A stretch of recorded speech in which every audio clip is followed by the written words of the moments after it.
My childhood was pretty normal. I mean, like, it was definitely filled with love, still is filled with love. I always felt supported growing up. Like, I would come home from school, like, upset, and, like, my moms would be right there with a hug ready.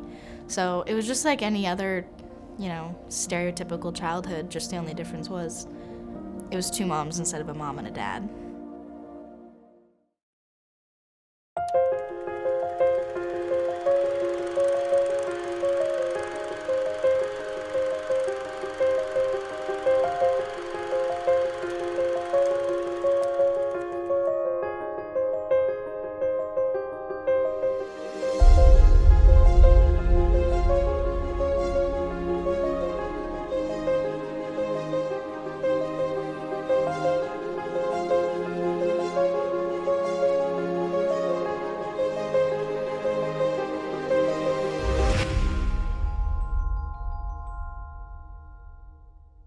Mel and I met at the hospital. We were working together. 20 plus years ago at Stevens Hospital, we were both working as nurses. McKenna was an amazing kiddo, and I have always told people who have met her and say, oh my gosh, McKenna's such a neat kid. I always tell everyone she came to me that way. I think that her temperament comes from a source that isn't from me, and so I'm always so grateful that McKenna was just this amazing kiddo with this great temperament. McKenna and I met when we were, before elementary school started, at dance class. Growing up with McKenna and her having two moms, I don't know, it made me more educated because I was around the culture, of being around the LGBTQ community, and so I grew up understanding more, and it made me want to become more educated and become more accepting and being able to see it through someone who is directly affected by it. I met Kenna when she was in my freshman PE class first, and then health, because we had COVID happen during health. It was just wonderful because you always know the people that you're gonna connect with, hopefully for a long time, because of how Kenna listened, and she always gave me those eyes that every coach and every teacher hopes for. Conferences is when I met both moms. I can remember it now. We were in the gym, and it made my night. Because one, it's so great when two parents come, and two parents came, and I could just tell that Kenna was the sun and the moon in their life. And I could also tell that they were great parents, just because you can tell that by a conference very quickly. And also fun, and I could tell they were the type of people I'd like to have as my friends. We didn't really raise our daughter in the LGBTQ committee. We raised her in the Marysville community. And so consequently, there are, it's not as prominent as it would have been down in Seattle, let's say. Right? So it became a struggle sometimes. Raising a daughter in the LGBT plus community, I don't know if there's any difference in raising a daughter or a son, but it was a lot to navigate. It hasn't always been a great experience, but having children, Donnell and I, that was something we really wanted, was a family. So we don't have any regrets, that's for sure. When we started off, Donnell and I, in this journey to have a family, we talked about ourselves and how our family was struggling with whether or not we should have children, whether our community, our church thought that it was a good idea to have children. We took all that into consideration, but we didn't think about what the effect on McKenna or our child someday would be, that child would face adversity, would be discriminated against, would suffer the consequences of choices that we made that she had no part in. It was that piece that we didn't even factor in. And so now, retrospectively, to be able to look back and say, what is that discrimination? How do we feel about that? It's something we didn't factor in and didn't even think could happen. Sometimes when people reacted differently, it definitely happened more during elementary school, and I think it was just because like kids didn't understand. Because you're young, and when you're young you really influence from your parents, so they would hear things about my family from their parents and would immediately just be like, that's not okay. I had this stereotypical uninvited from birthday parties, not invited to sleepovers, would get looks when I would, when kids would find out about it, and I would, go to church or go back to school. Yeah, it happened quite a bit when we were younger. Kids were mean. Discrimination did happen when we were younger. Kids didn't understand. It wasn't something that they had, I guess, experienced in life and were uneducated to it.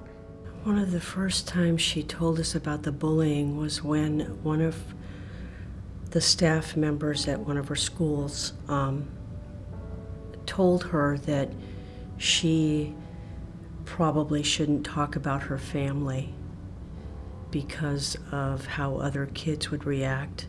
I remember everybody, all of her friends would say, "You have two moms? How can you have two moms? One's a stepmom, right?" "No, I have two moms."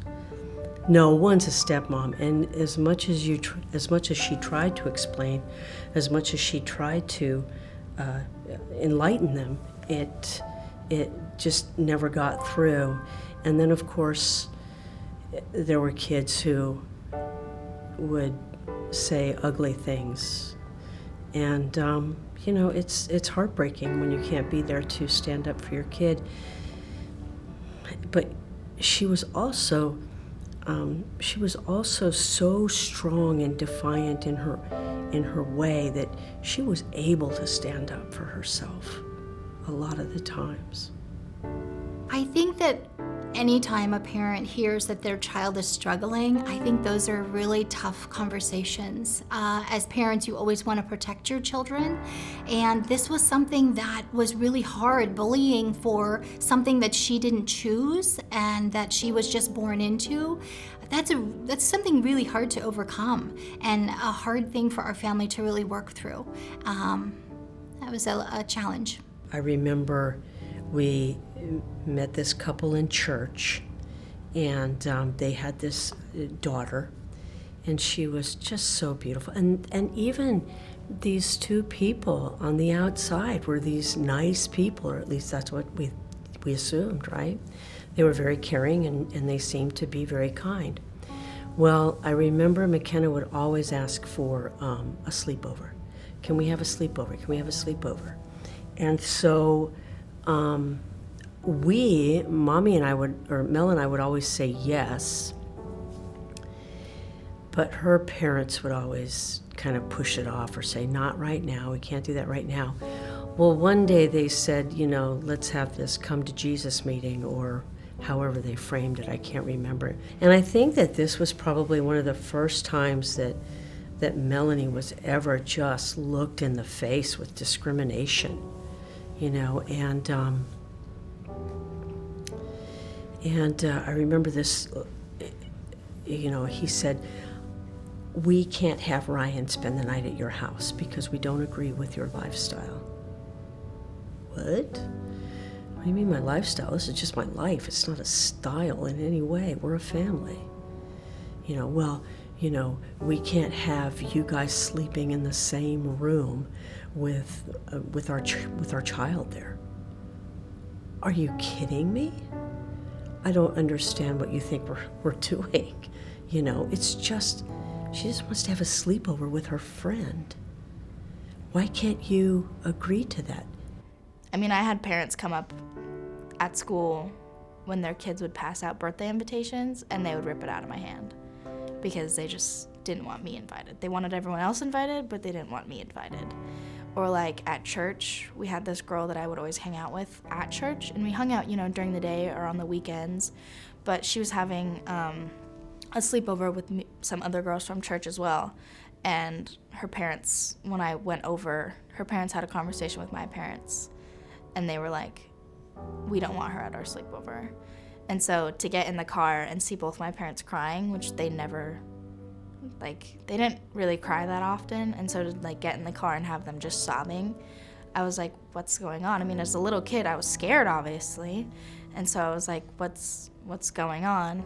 And to hear that they didn't want me invited because I had 2 moms, it was hard to hear that as a little kid. Like, why am I being treated differently when it's my parents who made that decision? Like, I had no choice in choosing who my parents were. No kid has that choice. So it's like, why am I getting, you know, the treatment that I'm getting based on something I didn't choose? You know, at 4 and 5 years old, to be invited to a children's party, and then to have that invitation literally snatched out of your hand and say, oh, sorry, you know, we don't really, you know, we're not really with the choices your family makes. And so we don't really want our kids to be friends. That was hard. Yeah, I think it definitely hurt more growing up because, I mean, I'm a little kid.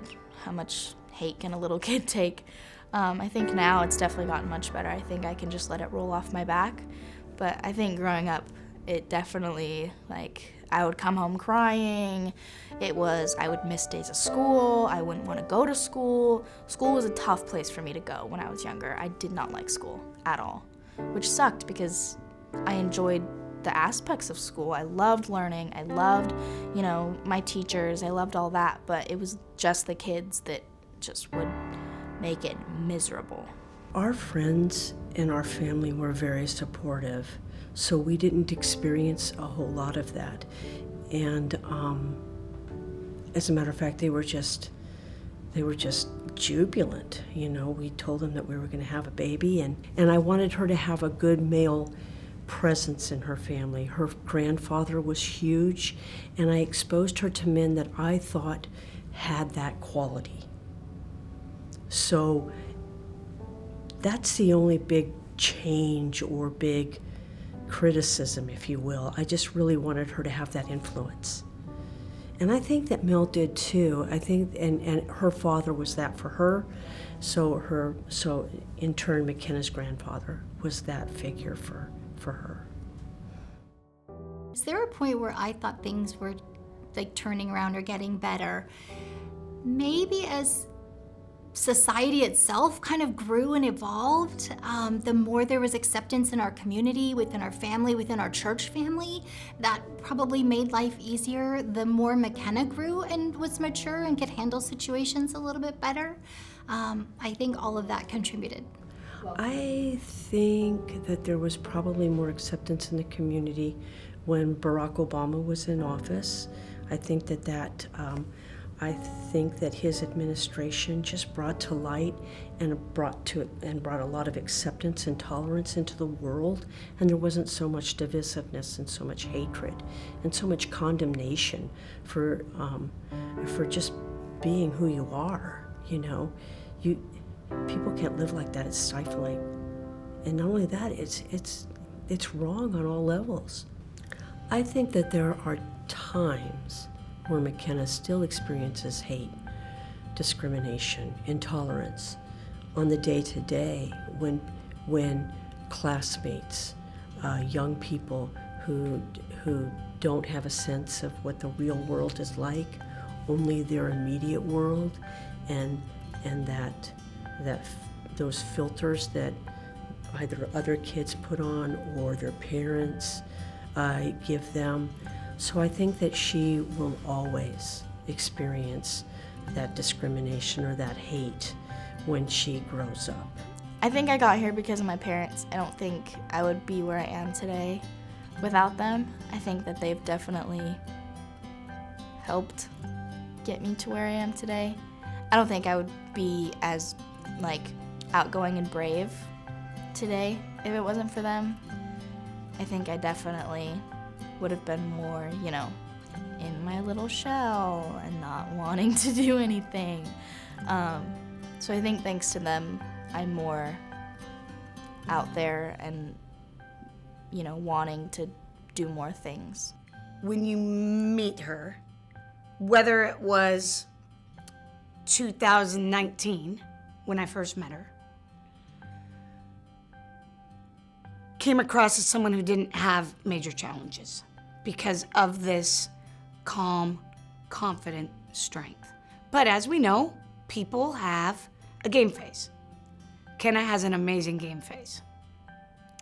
And I'm a big believer, having a game face is one of the best things you can ever have because we all have stuff. We all have baggage.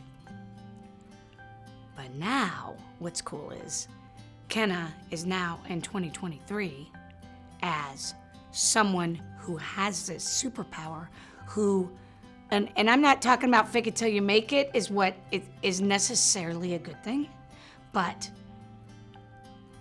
she didn't have to fake it, but she figured out a way to still come across and exude strength and confidence even when she wasn't feeling that way. Now that I'm older, I think that I have more, stability in where I am. I think that I'm more prone to stand up to those things rather than run away from them. When I was younger, I wouldn't dare standing up to it. I would just let it happen and then go home and tell my parents about it.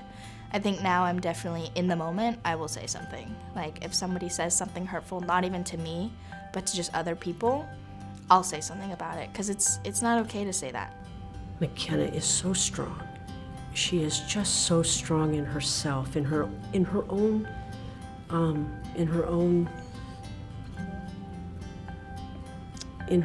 way, in her own demeanor.